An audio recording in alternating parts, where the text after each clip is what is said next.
quando mi sono iscritto al canale dei due pellegrini in salita vado il doppio. E voi che cosa aspettate?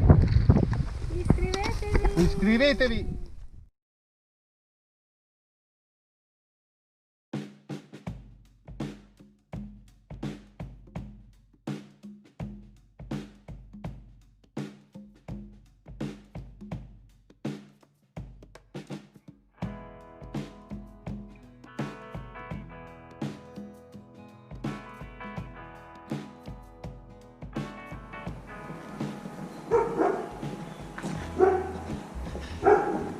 Verso l'Annunziata a Pontremoli.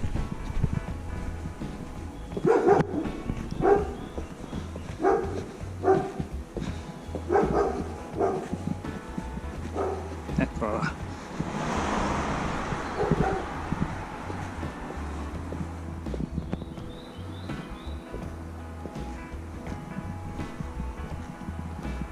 La chiesa dell'Annunziata.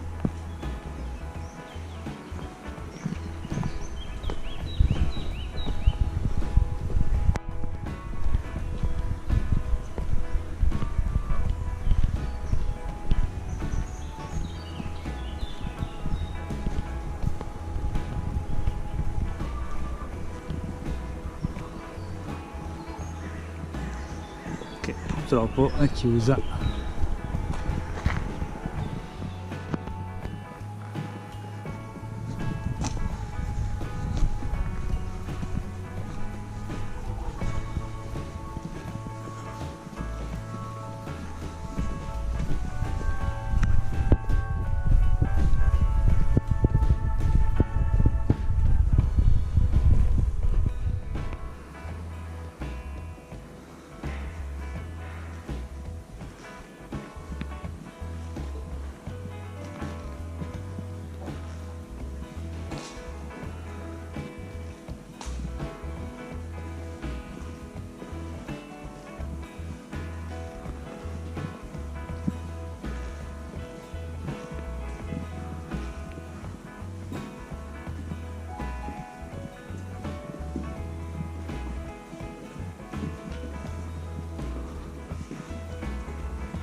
Oh, finalmente! Dai, su! Dall'ultima volta te l'hanno sistemata, è un'autostrada, dai, passa dritta davanti a te. Dove? Dritta! Gli hai anche segnato, non vedi la vernice? Ho capito, però... Oh signore! Hai visto che sei arrivato col piedino questo giro?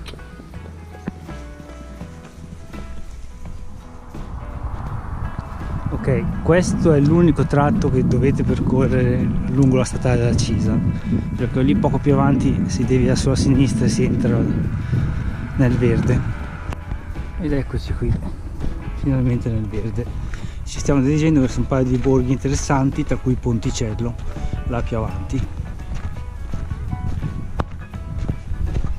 Buongiorno! Dai, 2 in cammino. A me questa tappa ricorda qualcosa. Eh sì, perché è una tappa, diciamo, ambivalente.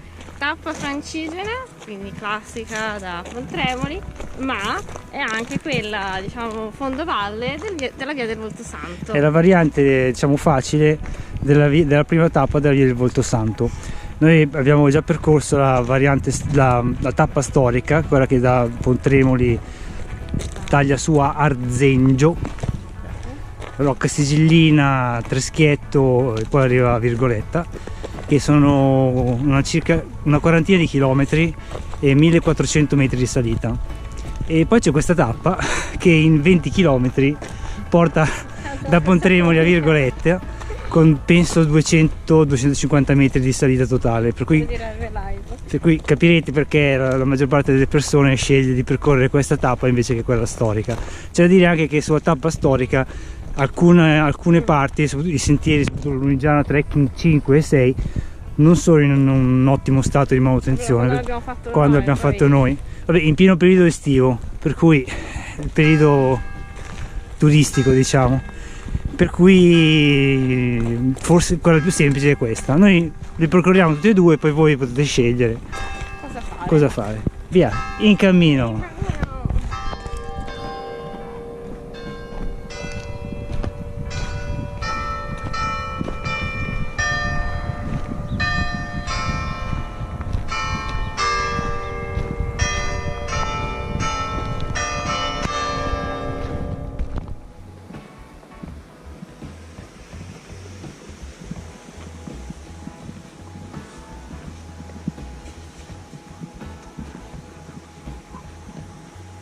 Da sopra Ponticello.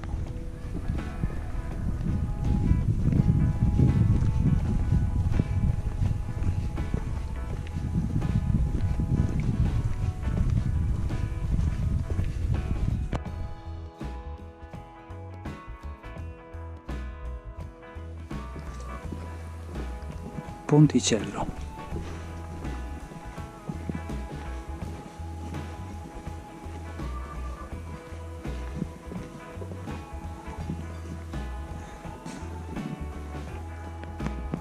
Qui normalmente ad agosto c'è la fiera arti e mestieri, però quest'anno, come tante altre fiere in Lunigiana e nel resto d'Italia, è stata cancellata.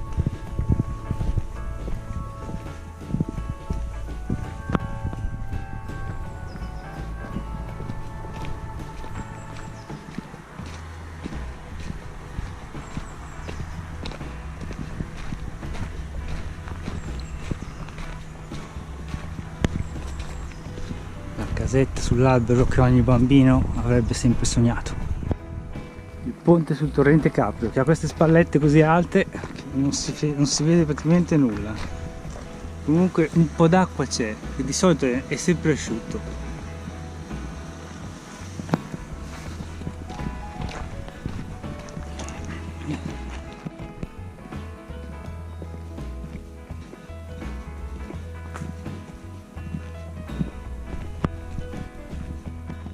Un tratto in forte discesa e poi ci porterà giù verso la statale che attraverseremo per rientrare subito in mezzo ai campi.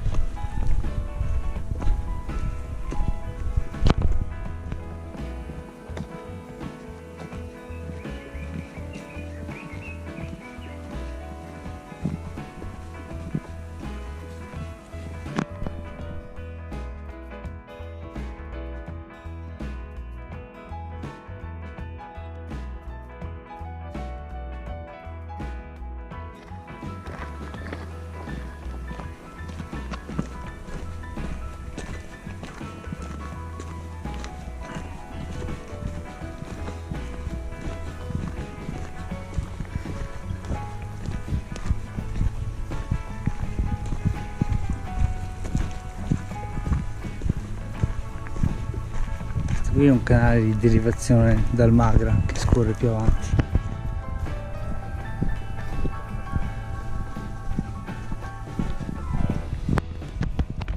Questo è il maneggio Silvia Ranch che si incontra mentre si procede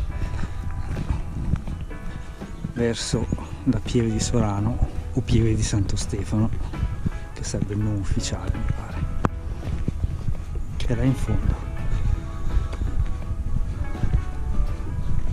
Ed ecco la filattiera ai cui piedi si trova la Pieve di Sorano. Qui da qualche parte c'è anche una necropoli ligure, ma non siamo mai riusciti a vederla. Come la migliore tradizione, la Pieve di Sorano è chiusa, però noi l'altro giorno siamo stati fortunati e abbiamo potuto guardarla brevemente da dentro.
Filattiera.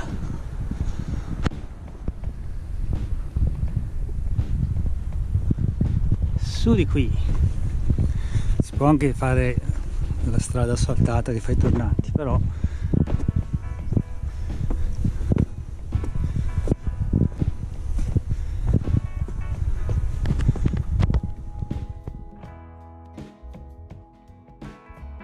questo è il castello Malaspina di Filattiera, che è privato. Andiamo verso la chiesa di San Giorgio e vediamo se troviamo aperto anche l'ospitale di San Giacomo d'Alto Pascio.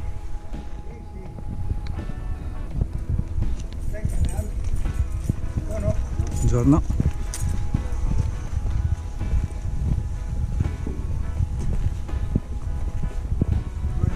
Buongiorno.